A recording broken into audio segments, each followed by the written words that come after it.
The Kalrathi people had lived in peace for 12,000 years. They were traders, not fighters.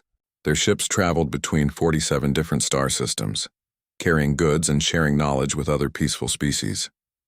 War was something they had only read about in old books. Their weapons were old and weak, designed only to scare away space pirates, not to fight real battles. Commander Zelthar stood on the orbital station high above his home planet. His 3 fingers shook as he looked at the screens in front of him. Something terrible had arrived in their star system. The Vorgrim swarm had come without warning. These creatures were not like anything the Kalrathi had ever seen before. They were living ships, huge and hungry, that ate everything in their path. They had already destroyed the outer colonies, consuming every living thing to feed their endless hunger. Zelthar's sensor officer looked up at him with fear in her crystalline eyes. She spoke softly, her voice barely steady. "Commander, they will reach our homeworld in 17 hours.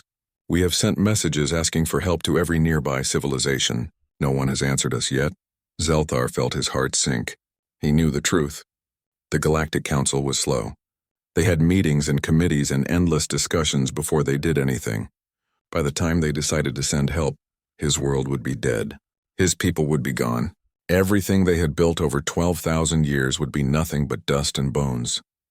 He made a decision that would change everything. "Turn on the ancient relay network," he ordered. "The one we found near the border of our space. Send our call for help through every channel, every frequency we can find. Someone must answer. Someone has to help us." What Zelthar did not know was important. The ancient relay network belonged to a species that had died long ago. They had mapped thousands of civilizations across the galaxy. One of those civilizations was on a small blue planet, far away in a distant part of space. Next to that planet's name, the ancient species had written a warning in their own language. It said this species had extreme military power and should be approached very carefully. The distress signal traveled through space faster than light. It bounced through relay stations that had been sleeping for thousands of years. It crossed vast distances until it finally reached a monitoring station near a giant blue planet called Neptune. Lieutenant Jake Morrison was almost done with his shift at the Deep Space Monitoring Station. He was drinking his 3rd cup of coffee and counting the minutes until he could go home. His job was boring. Most days he just watched empty space and listened to background noise from the universe. Sometimes he picked up automated signals from mining stations, but that was all. Then every alarm in the facility started screaming at once. Jake dropped his coffee mug. It crashed on the floor as he stared at his screen. An incoming signal was flashing red across every monitor. It was a distress call, and the computer was automatically translating it into English. The message was broken up, but he could understand it clearly. A peaceful civilization was under attack. They needed military help immediately. Millions of lives were in danger. His hand slammed down on the priority alert button. Within seconds, he was connected to Earth Defense Command. Admiral Richard Hayes sat in the Situation Room, deep underground in Colorado. Next to him stood General Lisa Martinez, who commanded the Expeditionary Fleet, and Dr. Paul Chen, the chief expert on alien languages. They were all looking at the same signal that Jake had discovered. "Is this real?" Admiral Hayes asked. His face was serious and lined with worry. Dr. Chen looked up from his tablet. His fingers moved quickly across the screen as he checked the data. "The signal matches no known fake pattern, sir. The mathematical code is consistent with a level 4 civilization in real distress. They are broadcasting their location openly. That means they are desperate." "How far away are they?" General Martinez asked. 412 light years from Earth. With our newest jump drive technology, we could have ships there in 72 hours. Admiral Hayes leaned back in his chair. He thought about humanity's place in the galaxy. Earth had joined the galactic community only 15 years ago. Most alien species looked at humans with worry and concern. They had read about Earth's history, about all the wars humans had fought. Even though humanity had mostly stopped fighting among themselves, their military had only become stronger and more advanced. "They asked for help," Hayes said quietly. "It does not matter if they meant to call us or someone else. A distress call is a distress call. We have to answer." General Martinez nodded. "I can have the 5th Fleet ready to leave in 12 hours. That is 47 ships, including our carrier group." "Do it," Admiral Hayes ordered. "But Martinez, remember, this is first contact with a new species. We will be entering an active combat zone. Rules of engagement are defensive only until we understand what is happening. We are going there to help them, not to conquer them. Understood, sir. 20 hours later, the Fifth Fleet gathered in high orbit above Earth. At the center was the UNS Washington, a massive carrier ship covered with railguns and missile launchers. Around it were destroyers, frigates, and support ships. Each vessel was a symbol of how fast humanity had grown and advanced in space. Captain Daniel Griffin stood on the bridge of the Washington. He was reading the mission files one more time. He had fought in the Mars Rebellion and in battles near the outer colonies. He had seen combat in the cold vacuum of space many times, but this was different. This was humanity's first real military mission beyond their own territory. "All ships are reporting ready, sir," said Commander Lisa Park, his executive officer. "Jump coordinates are locked in." "Let me speak to the fleet," Griffin said. A moment later, his face appeared on screens throughout every ship in the formation. Thousands of crew members could see him and hear his words. "This is Captain Griffin to all vessels. We are about to make history today. A civilization we have never met is under attack by an enemy we know nothing about. They called for help and we answered. That is what we do. We protect those who cannot protect themselves. But remember, we are not invaders. We are not conquerors. We are the cavalry, and the cavalry always arrives just in time. All hands prepare for jump." The fleet vanished in a bright flash of light. Space rippled where they had been, and then everything was still again. The ships made 3 jumps through space. 70 hours passed. Then the Fifth Fleet appeared at the edge of the Calrathi star system. What the human crews saw made them freeze in shock and horror. The system looked like a nightmare. Dozens of ships that seemed alive moved through space. Each one was as big as a small city. They were not machines. They were living creatures, glowing with strange light, with tentacles trailing behind them for kilometers. Near the planet Calrathi Prime, a thin line of alien ships was trying desperately to hold them back, but it was clear they were losing. "My God," someone whispered on the Washington's bridge. Captain Griffin's voice cut through the shock like a knife. "Sensor reading now. 47 hostile bioships, sir. The defensive fleet is down to 12 vessels. They are falling back to the planet. Energy readings show those creatures are preparing to enter the atmosphere." Griffin's jaw tightened. They were too late to prevent the attack from starting, but maybe they were not too late to stop it from succeeding. "All ships. Battle formation, Charlie. Launch all fighters. Weapons are free to fire on hostile targets only. Someone get me a communication channel to that defensive fleet right now." The Washington's communication officer worked frantically. He adjusted frequencies until a crackling voice came through. The ship's computer translated it into English with a heavy accent. "Unknown vessels, this is Commander Zelthar of the Calrathi Defense Force. Please identify yourself. If you are responding to our distress call, you need to retreat immediately. We cannot guarantee your safety." Captain Griffin leaned forward toward the screen. "Commander Zelthar, this is Captain Daniel Griffin of the United Nations ship Washington. We represent Earth and the human government. We received your distress call. We are here to help you." There was a long pause. When Zelthar spoke again, his voice was filled with confusion and something that sounded like hope mixed with fear. "Earth? Humans? I do not understand. We did not send our call to your species. Your records in the Galactic database say your species is classified as militarily dangerous. We would never have deliberately called you for help." "It does not matter who you meant to call, Commander," Griffin interrupted. "You called for help. We are here. Now tell me about these things that are trying to eat your planet." Zelthar quickly explained everything he knew about the Vorgrim swarm. He told them about their behavior, their hunger, and how they seemed invulnerable to Calrathi weapons. As he spoke, Captain Griffin was already thinking about how to fight them.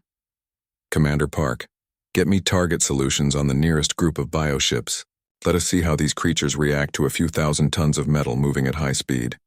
"Yes, sir. Railguns are charging now." The human fleet moved forward like a wave of steel and fire. The Vorgrim swarm was about to learn something new. For the first time in their conquest of this system, they were about to meet prey that fought back with terrible weapons and no fear. The first attack from the human fleet lit up the darkness of space like 100 suns being born at once. 20 railgun rounds launched from the ships. Each round weighed several tons and was moving at 12% of the speed of light. They crossed the empty space to the nearest Vorgrim bioship in just seconds. The impact was devastating. The bioship's organic armor had easily stopped the Calrathi energy weapons, but it could not stop this. The rounds punched straight through the creature's body. The bioship was a living thing, and it screamed silently in the vacuum of space. Its glowing patterns flickered and died as it split apart. Atmosphere and biological matter sprayed out into the void. On the bridge of the Washington, Commander Lisa Park allowed herself a small smile. "Target destroyed, sir." The other bioships are changing their movement patterns. They are turning toward us now. "Good," Captain Griffin said with no emotion in his voice. "Keep their attention away from that planet. All fighters, you may engage the enemy. Missile batteries, prepare to fire everything we have." From the carrier's launch bays, more than 200 fighters poured out into space like angry insects. Each pilot had volunteered for this mission. Each fighter carried the latest human weapons, including plasma torpedoes, armor-piercing missiles, and rapid-fire guns. Lieutenant Amy Foster led her squadron in a diving attack. Her fighter's computer painted targets across her screen. She picked the largest bioship in her area and locked her weapons onto it. "Viper Squadron, this is Viper Lead. I am going in now. Watch out for those tentacles. They look like they can grab you." She fired her missiles and immediately turned hard to the left. 6 plasma torpedoes streaked toward the bioship, leaving white-hot trails behind them. They hit in sequence one after another. Each explosion ate into the bioship's hull, exposing what was inside. The creature reacted. Massive tentacles lashed out with surprising speed, but Amy was already clear. She rolled her fighter in a move that would have impressed her flight instructors back on Earth. Viper 2, clean hit. That thing definitely felt that. Behind her, the rest of her squadron followed. Each pilot added their own attacks to the assault. The bioship shook under the continuous strikes. Its movements became wild and uncontrolled. On the Calrathi command station, Commander Zelthar watched the tactical display with complete disbelief. The humans had been in his system for less than 20 minutes. In that short time, they had already destroyed 3 Vorgrim bioships and badly damaged a dozen more. The weapons they used, the way they fought, everything about their military was so far beyond anything the Calrathi could imagine. It was like watching gods of war come down from the heavens. "Sir," his sensor operator said quietly, "the humans are using kinetic weapons as their main armament. They are just accelerating mass to extreme speeds. It is such a simple idea. Why did we never think of this?" "Because we are not warriors," Zelthar replied, his voice heavy with sadness and wonder. "We never have been. But they are." As if to prove his words, the Washington fired its main gun. The weapon was originally designed to bombard planets from orbit. It could crack continents with sustained fire. Against a bioship, it was simply too much power. The round punched completely through the target. The exit wound was the size of a small building. The bioship folded in on itself as its biological systems failed catastrophically. But the Vorgrim were learning quickly. The remaining bioships began to move in coordinated patterns. They were acting like a hive mind. They started launching their own weapons, organic pods that split open to release swarms of smaller organisms. Each small organism was a living missile designed to attach to enemy ships and eat through their hulls.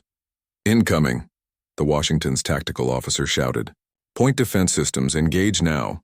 The carrier's defensive weapons came alive. Automated turrets tracked and destroyed thousands of the small organisms before they could reach the hull. But some got through. Alarms blared throughout the ship as the organisms began to eat through the outer armor. "Damage control teams to sections 12 through 18. Commander Park ordered quickly. "Seal those breaches and vent the affected areas to space." Captain Griffin watched the tactical display with his mind racing. The Vorgrim were adapting too quickly.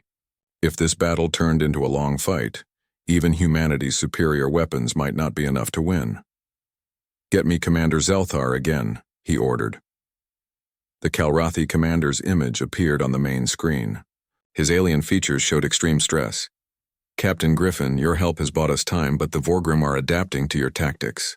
We have seen this before in our records. They learn from every battle." "Then we need to end this fast," Griffin replied. "Commander, do these creatures have a central intelligence? A leader? Something like a queen?" Zeltar's eyes went wide. "Our scientists believe there may be a prime organism that coordinates the entire swarm. We have detected unusual energy readings from a massive bioship at the edge of the star system, but we never had the weapons or the courage to reach it." Griffin's smile was like that of a predator. We have the weapons. Mark that target as priority Alpha. I need you to keep the smaller ships busy while we go kill their leader. We will do everything we can, Zelthar promised. Griffin turned to his crew. Navigation. Plot a jump directly to the outer system.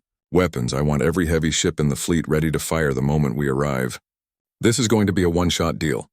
We either kill it fast or we fail. Sir, Commander Park said quietly, if we jump the entire fleet away from here, the defense will collapse. The planet will be vulnerable to attack. I know, Griffin said, but if we kill their leader, maybe the rest will break apart. It is a gamble, but it is our best option. He opened a channel to the entire fleet. All ships, this is Griffin. We are about to jump to the outer system to engage what we believe is the Vorgrim command organism. This is going to be the fastest and most violent fight any of us have ever been in. I need every ship to give me everything they have in the first 30 seconds. After that, we either win or we retreat and try something else. Understood? Acknowledgements came back from every ship in the fleet. Jump in 10 seconds. May whatever gods you believe in be with us. The human fleet vanished in a flash of light, leaving the Kalrathi Defense Force alone once more. But this time, there were far fewer Vorgrim to fight, and hope began to grow in Kalrathi hearts. The Fifth Fleet emerged from jump space directly next to the largest living thing any human had ever seen. The prime bioship was the size of a small moon. Its surface was covered in constantly shifting patterns of light and color. Smaller organisms swarmed around it like white blood cells protecting a vital organ. Target acquired, the weapons officer reported. His voice was steady despite the awe he felt. All batteries are locked on target. Fire everything, Griffin ordered with cold determination. The human fleet unleashed destruction. Railguns, missiles, plasma torpedoes, and energy beams all hit the massive organism at once. The defenders tried to intercept the weapons, but there were simply too many. Too much firepower was concentrated in one devastating attack. The first impacts punched through the outer layers of the prime bioship. Then something unexpected happened. The creature screamed. The sound was not audible in the vacuum of space, but every sensor array in the fleet detected it. It was a psychic shockwave of pain and rage that washed over everyone like a physical force. Pilots grabbed their heads. Crew members staggered and fell. For a moment, the entire human fleet wavered under the mental assault. Do not stop, Griffin roared with all his strength. Keep firing. Tear that thing apart. The assault continued. Wave after wave of destruction hammered into the prime organism. Massive sections of its body broke away and drifted into space. The glowing patterns began to flicker and fail. The swarms of defenders around it started to move without coordination. Lieutenant Amy Foster and her squadron were protecting the fleet's flank. She watched the massive battle with both horror and fascination. Viper Squadron, the small ones are retreating. They are actually running away, it was true. Throughout the entire star system, the Vorgrim bioships were breaking off their attacks. Their hive mind was fracturing as their leader died. Some tried to flee into deep space. Others simply went dormant, drifting without purpose or direction. On the Washington's bridge, the weapons officer's voice was hushed and reverent. Target destroyed, sir. The prime organism is dead. Griffin allowed himself a moment to breathe deeply. Around him, his crew began to cheer. The tension of the last hours finally broke like a dam. Status report, he ordered, his voice cutting through the celebration. All ships report casualties and damage immediately. The reports came in one by one. 2 frigates were badly damaged. Dozens of fighters had been lost. Nearly 300 crew members were killed or wounded. The price had been high, but they had won the battle. Open a channel to Commander Zelthar, Griffin said. The Kalrathi commander appeared on the screen. This time there were tears streaming down his alien face. Captain Griffin, the Vorgrim have stopped attacking. They are retreating from our space. Our homeworld is safe. You saved us. You saved my entire species. We did what anyone should do when someone calls for help, Griffin replied simply. How is your planet?